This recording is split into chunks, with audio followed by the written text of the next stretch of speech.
Bonjour à tous mes abonnés et à tous ceux qui s'ajouteront bien évidemment à la liste de ces abonnés. Aujourd'hui, nous nous retrouvons pour parler, pour ajouter un complément aux vidéos précédentes concernant l'architecture et le matériel, ainsi que l'installation de Linux. Ensuite, nous passerons à ce chapitre qui consiste à vous montrer comment utiliser l'aide Linux, l'aide aux commandes. Sans toutefois tarder, en titre de rappel, nous l'avons toujours mentionné, aujourd'hui Linux est reconnu comme un système d'exploitation stable, robuste et performant. Il est utilisé dans plus du tiers des serveurs dans le monde et dans la moitié des serveurs web. Il a conquis le monde de l'entreprise, le monde universitaire. Il a surtout su conserver son indépendance garantie par la communauté et le nombre de contributeurs, face aux géants de l'informatique bien sûr. La prochaine grosse cible de Linux, c'est le poste de travail et pourquoi pas l'usage familial en remplacement de Windows. Il reste encore un peu de chemin, mais nombreux sont ceux qui ont déjà franchi le pas. Côté architecture, en titre de rappel, il est à noter que Linux existe pour au moins 3 architectures matérielles courantes. Pour les ordinateurs dont les processeurs sont de type 32 bits, 64 bits et PPC, c'est-à-dire les ordinateurs dont les processeurs sont de type PowerPC. Maintenant, nous allons parler de la raison du choix de la distribution Debian. Debian a longtemps été la seule distribution entièrement et uniquement composée de logiciels libres et open source, ce qui lui vaut toujours le nom officiel de Debian GNU Linux. Debian a aussi été supporté quelque temps officiellement par la FSF comme distribution Linux de référence. Les avantages de Debian sont nombreux. Nous allons commencer par un nombre gigantesque de packages qui se chiffrent en milliers. Un logiciel d'installation appelé APT très pratique et performant. Une distribution 100% open source. Et enfin, une stabilité à toute épreuve pour un environnement de production. Pour ne que citer cela bien sûr.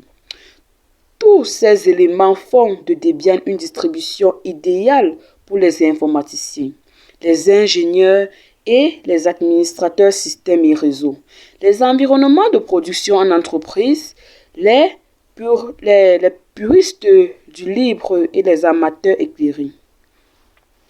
À présent que nous avons donné un bref résumé sur tout ce qui a été dit précédemment dans nos vidéos, je pense sur la vidéo qui parlait de la présentation de Linux et celle qui parlait de l'installation du système d'exploitation Debian, nous allons passer à notre chapitre phare aujourd'hui.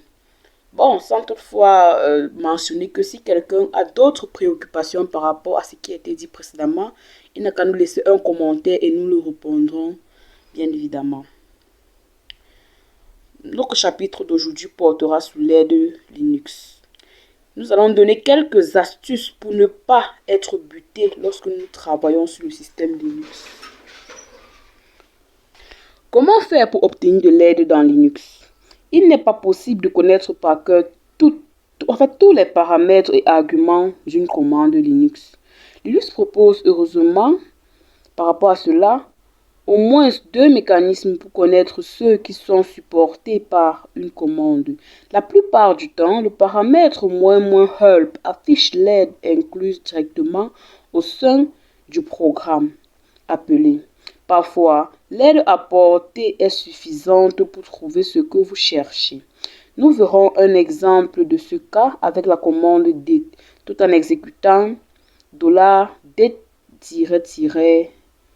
Quand on parle de tiret ici, c'est soit le tiret de 6. Nous passons à la deuxième méthode qui est la page de manuel. Le manuel est accessible depuis la commande man. Vous pouvez faire un essai simple avec la commande "det", tout en exécutant $man-det. Le mode d'emploi de la commande en paramètre de man est affiché. Une page de manuel est composée de plusieurs sections, dont celle-ci, sachant qu'elles ne sont pas forcément toutes toutes présentes selon, selon ce que nous cherchons en fait. Premièrement, nous avons le nom. Le nom est défini, ça définit le nom, le rôle de la commande. Nous avons les synopsis. Ça définit la syntaxe générale, le paramètre et les arguments acceptés. Nous avons la description, c'est-à-dire le mode d'emploi détaillé du fonctionnement de la commande et des arguments principaux. Nous avons les options, c'est-à-dire la description détaillée de chaque paramètre possible, généralement sous forme de liste. Nous avons l'exemple, le manuel pour fournir des exemples concrets d'utilisation de la commande. Nous avons l'environnement, c'est-à-dire le fonctionnement de la commande peut réagir différemment si des variables du shell sont positionnées à certaines valeurs. Nous avons la conformité. La commande est conforme à des recommandations ou normes, par exemple POSIX. Nous avons les bugs.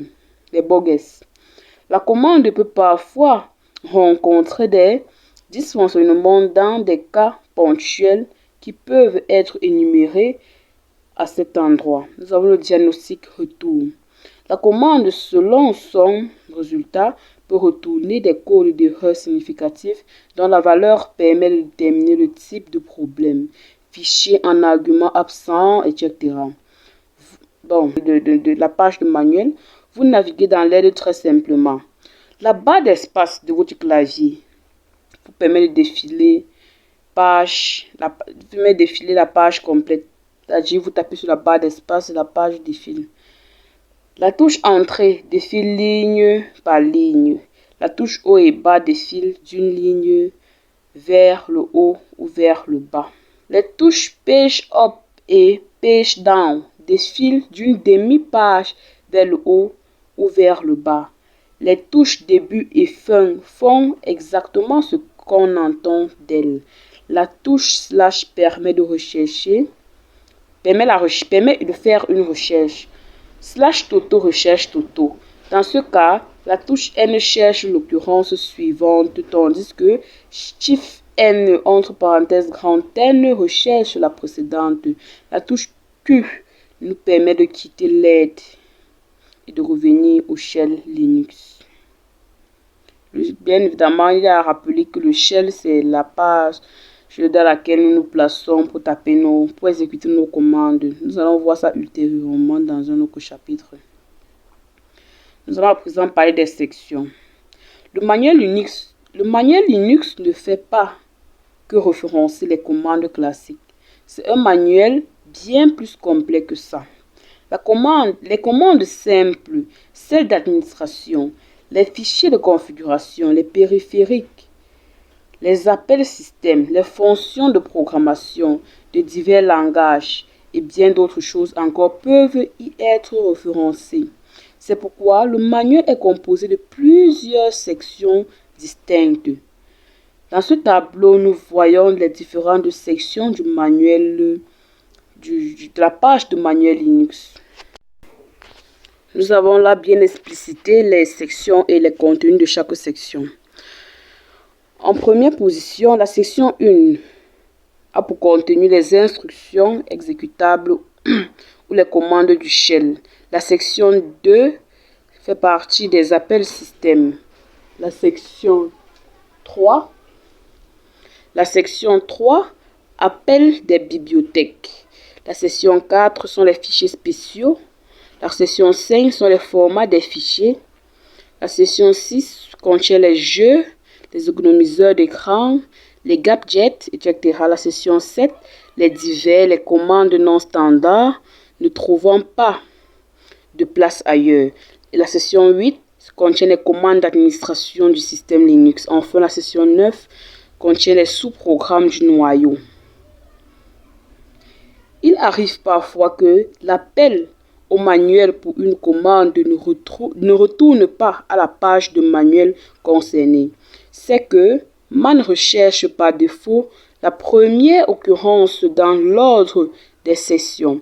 Si vous recherchez de l'aide sur le format de fichier, des mots de passe, vous trouverez tout d'abord sur l'aide de la commande password.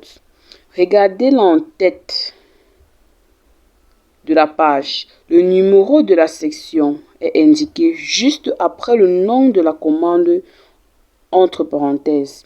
La commande man a trouvé une occurrence de password dans la section 1 et affiche la page de manuel associée. Nous allons bien évidemment illustrer tout ceci en exemple.